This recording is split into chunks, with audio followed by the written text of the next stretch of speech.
মানে ভাঙ্গা লাগে নাই বা ভাঙ্গি নাই আর কি। তারাবির নামাজ ধরেন সারাদিন পরিশ্রম করার পরে কি বলবো, শরীর তো অনেক ক্লান্ত থাকে, এটা স্বাভাবিক অস্বাভাবিক না, কারণ আমাদের তো শরীর তো মেশিন না। তো এই ক্ষেত্রে আমরা আর থাকি আমরা মসজিদে, যেহেতু মসজিদে থাকি, সব মসজিদে তারাবি নামাজ হয়, তো বাধ্য হয়েও পড়লেও পড়তে হয় আর কি। বাধ্য হয়ে মানে ওইটা বললাম, এটা হয়তো বা ভুল বলা হয়েছে, কিন্তু মানে আমরা পড়ি আর কি, বুঝছেন, ক্লান্ত লাগলেও পড়ি, যেহেতু এটা ইবাদত বা অনেক এটার ভিতরে ফজিলত সব আছে, এই জন্য পড়ি আলহামদুলিল্লাহ।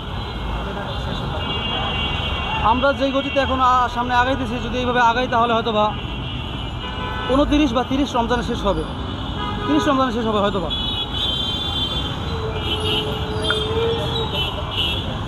যদি অনুভূতি যদি আমরা বা যদি এক্সপিরিয়েন্স বলার চেষ্টা করি, তাহলে ভালো, নতুন মানুষ, নতুন জেলা, নতুন সমাজ ব্যবস্থা, জীবন ব্যবস্থা, খাওয়া দাওয়ার একটা টেন্ডেন্সি আছে, ঠিক আছে, এরকমভাবে অনুভূতি আলহামদুলিল্লাহ ভালো।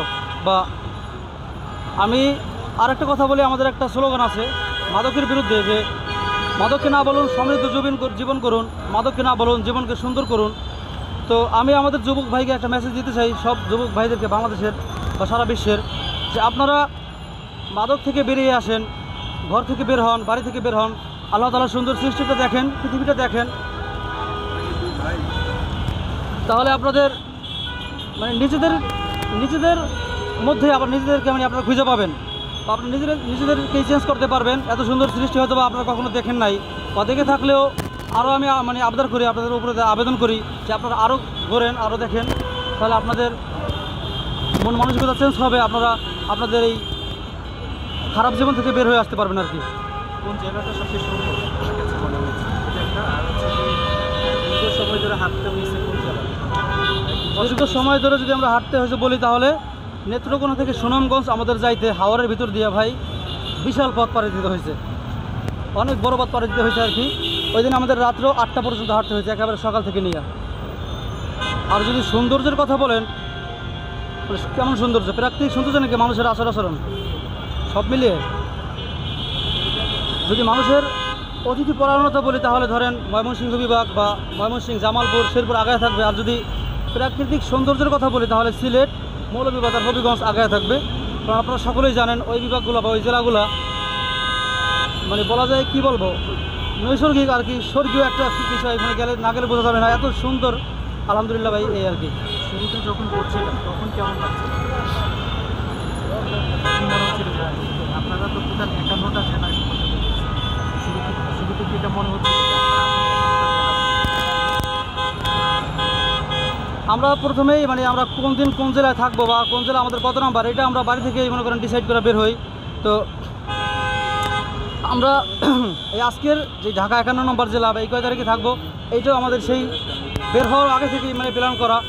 তো আমরা সাইমার কাছে শুধুই বলে যে ভাইয়া আমরা কবে 51 নম্বর জেলা ঢাকা যাব, আর কবে আমরা আমাদের রাজধানীতে যাব, ওইভাবে আমাদের ওই দিন কেমন লাগবে, বা আমরা ওই দিন আমাদের 51 জেলা ঘোরা শেষ হয়ে যাবে। আলহামদুলিল্লাহ ভাই ভালোই লাগতেছে। আমরা 64 জেলা ভ্রমণের মানে উদ্দেশ্য নিয়ে যেহেতু বের হয়েছি, তো আমরা তো থামি নাই, বা আমাদের তো থামার জন্য বের হই নাই আর কি। রোজা মাস চলছে, সবশেষ প্রশ্ন, রোজা মাসে হাঁটাটা অনেক বেশি চাপ, বিশেষ করে যারা রোজা থেকে সারাদিন ঘুমের মধ্যেই থাকে বলা যায়, হ্যাঁ, বেশি যায়, ওই জায়গা থেকে আপনারা সারাদিন হাঁটেন, আপনাদের শারীরিক কোনো সমস্যা হয়েছে? ওই যে একটা কথা আগেও বললাম যে আমাদের প্রথম যখন বের হই, তখন শারীরিক অবস্থা মনে করেন আমাদের বিশেষ করে পায়ের অবস্থা প্রচণ্ড পরিমাণে খারাপ হয়ে যায়, মানে যেটা বলা যায় না, পা ফুলে হয়ে গেছিলো একেবারে, মনে করেন ঠোস পড়ে গেছে, বড় বড় ঠোস পড়ছে পায়ে। তো ওই জন্যই আলহামদুলিল্লাহ আমরা কন্টিনিউ করেছি। আর এখন যদি বলেন এখনের বিষয়টা, মানে এখন আর শরীর ওইভাবে অসুস্থ হয়ে যায় না, মানে ক্লান্তি অনুভব করি অনেক, হাঁটাতেও বা রোজা রাখা যেহেতু খুব মানে ক্লান্ত হয়, কিন্তু ওইভাবে মানে আমরা একেবারে শরীর অসুস্থ অনুভব করি না। নাম পরিচয়টা, ঠিকানাটা?